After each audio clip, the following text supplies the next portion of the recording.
نامور اسکالر، کئی کتابوں کے مصنف، پاکستان عوامی تحریک کے بانی سربراہ اور عالمی شہرت یافتہ مبلغ پروفیسر ڈاکٹر طاہر القادری ان دنوں مختلف ممالک کے تنظیمی دورے پر ہیں۔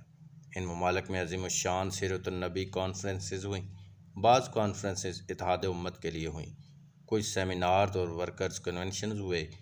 ان کانفرنسوں میں مبلغین، اساتذہ، مذہبی اسکالروں، مختلف ملکوں کے سفیروں اور سول سوسائٹی کے نمائندوں نے شرکت کی۔ اس دوران ڈاکٹر طاہر القادری کی گفتگو کا محور و مرکز اتحاد امت رہا۔ وہ دین اسلام سے متعلق لوگوں کو بتاتے رہے۔ یہ بات شک و شبہ سے بالا تر ہے کہ ڈاکٹر طاہر القادری عالمی مبلغ ہیں۔ اس بات میں بھی کوئی شک نہیں کہ منہاج القرآن کا نیٹ ورک پوری دنیا میں پھیلا ہوا ہے۔ جنوب مشرقی ایشیائی ممالک کے دورے کے دوران انہیں میڈیا کے ترچھے اور تیکھے سوالوں کے جواب دینا پڑے۔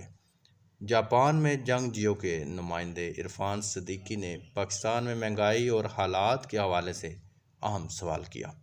اس سوال کے جواب میں ڈاکٹر طاہر القادری کہنے لگے کہ پاکستان کے موجودہ مسائل کی بڑی ذمہ داری پہلے نمبر پر پاکستانی قوم پر عائد ہوتی ہے اور دوسرے نمبر پر اقتدار پر براجمان حکمران طبقہ ذمہ دار ہے۔ اس مرحلے پر ڈاکٹر طاہر القادری نے چند احادیث کے حوالے دے کر پاکستان کے موجودہ حالات سے متعلق حقائق بیان کیے۔ اگر ڈاکٹر طاہر القادری سے کہا جائے کہ آپ سیاست سے ریٹائر کیوں ہوئے تو وہ کہتے ہیں کہ آپ سے پہلے بھی کئی لوگوں نے مجھ سے پوچھا کہ آپ سیاست سے ریٹائر کیوں ہوئے۔ میرا سادہ سا جواب ہے کہ لوگوں نے مجھے قبول نہیں کیا۔ میں نے پاکستان کے کچلے ہوئے طبقات کے لیے متبادل نظام پیش کیا، بدقسمتی سے اسے پذیرائی نہ مل سکی۔ 90 کی دہائی کے ابتدائی برسوں میں پاکستان عوامی تحریک کے پلیٹ فارم سے لوگوں کو دعوت دی کہ وہ سیاست کے ذریعے میرا ساتھ دیں اور نظام کو بدل دیں، مگر پاکستان جیسے ملک میں ان خیالات کو زیادہ پذیرائی نہ مل سکی۔ اس کی بڑی وجہ یہ ہے کہ پاکستان کا سیاسی اور انتخابی نظام جاگیرداروں، سرمایہ داروں، مفاد پرستوں اور مافیاز نے جکڑ رکھا ہے۔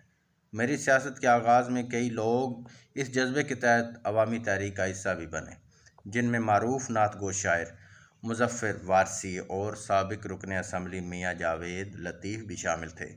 مظفر وارثی دنیا سے کوچ کر گئے اور میاں جاوید لطیف نون لیگ کا حصہ بن گئے۔ پھر پاکستان کی انتخابی سیاست میں مجھے ایک اتحاد کا سربراہ رہنے کا اتفاق بھی ہوا۔ ایک روز محترمہ بے نظیر بھٹو شہید منہاج القرآن تشریف بھی لائیں اور انہوں نے منہاج القرآن کی ممبرشپ بھی حاصل کی۔ اس عرصے میں نوابزادہ نصر اللہ خان سے بھی ملاقاتیں رہیں۔ 2002 کے الیکشن میں مجھے قومی اسمبلی کا رکن بننے کا اعزاز ملا۔ جب میں ایوان میں داخل ہوا تو مجھے اسی لمحے احساس ہو گیا تھا یہ تو سب وہ لوگ ہیں جن کے خلاف میں جدوجہد کرتا رہا ہوں، لہٰذا میری یہ کوئی بات نہیں چلنے دیں گے۔ میرا اندازہ درست نکلا اور میری تجاویز کو رد کیا جاتا رہا۔ مجھے ایوان سے مایوسی ہوئی، سو میں نے استعفیٰ دے دیا اور پھر سے قوم کا شعور بیدار کرنے کی جدوجہد میں لگ گیا۔ جون 2014 میں اس ظالمانہ نظام کے تحت ادارہ منہاج القرآن پر حملہ کیا گیا۔ دن دہاڑے کئی عورتوں، بچوں اور بزرگوں کو شہید کر دیا گیا، لیکن ظلم و جبر پر مشتمل بوسیدہ نظام انہیں انصاف دینے سے قاصر ہے۔ انہیں انصاف دلانے کے لیے ہم نے اسلام آباد میں دھرنا دیا۔ انہی دنوں پاکستان تحریک انصاف نے بھی دھرنا دیا۔ میرا خیال تھا کہ میں عمران خان کے ساتھ مل کر اس ملک کے بوسیدہ نظام کو بدل دوں۔ کئی ماہ کے دھرنے کے باوجود ہمیں انصاف نہ ملا۔ اسی دھرنے کے دوران میں اس وقت کے army chief general Raheel Sharif سے ملا، ان کو 3.5 گھنٹے کی بریفنگ دی اور ایک ایسا نظام پیش کیا جس سے اس ملک کی تقدیر بدلی جا سکتی تھی۔ یہ ایک مکمل سماجی، معاشی اور انتظامی نظام تھا۔ اس میں صوبوں کی تعداد بڑھانے کا تذکرہ بھی تھا۔ جنرل راحیل شریف سمیت وہاں موجود اعلیٰ عسکری شخصیات نے اس نظام کو بہت سراہا، مگر افسوس اس پر عمل نہ ہو سکا۔ میں نے عدالت کا دروازہ کھٹکھٹایا، مگر وہاں ایک جج نے نہ صرف میرا موقف مسترد کیا بلکہ انہوں نے میری تصحیح کرنا چاہی۔ میں نے 3 مرتبہ کئی امیدواروں کو ٹکٹ دیے، مگر افسوس قوم نے انہیں ووٹ نہ دیا۔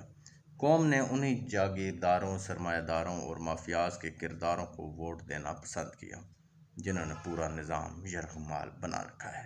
جب قوم نے مسترد کر دیا تو میرے پاس سیاست سے ریٹائرمنٹ کے علاوہ کون سا راستہ تھا؟ سو میں نے سیاست چھوڑ کر اپنی توجہ تبلیغ، دعوت و فکر اور تعلیم و تربیت پر مرکوز کر دی۔ اس میں ایک مرکزی نقطہ یہ ہے کہ میں ہمہ وقت کوشاں رہتا ہوں کہ امت مسلمہ میں اتحاد اور یگانگت نظر آئے۔ اب میں پاکستان کے حالات دیکھتا ہوں تو دل خون کے آنسو روتا ہے، کیونکہ پاکستان موروثی سیاست کے چنگل میں ہے۔ قارئین اکرام، سیاست میں ناکامی کے حوالے سے جس طرح ڈاکٹر طاہر القادری نے اقرار کیا ہے، میں سمجھتا ہوں یہ ان کی اعلیٰ ظرفی ہے، ورنہ پاکستان میں لوگ فراڈ کی سیاست کرتے ہیں، فراڈ کے الیکشن جیتتے ہیں، حقائق کا اقرار نہیں کرتے کہ غیرت ہے بڑی چیز جہان تگ و دو میں، پہناتی ہے درویش کو تاج سر دارا۔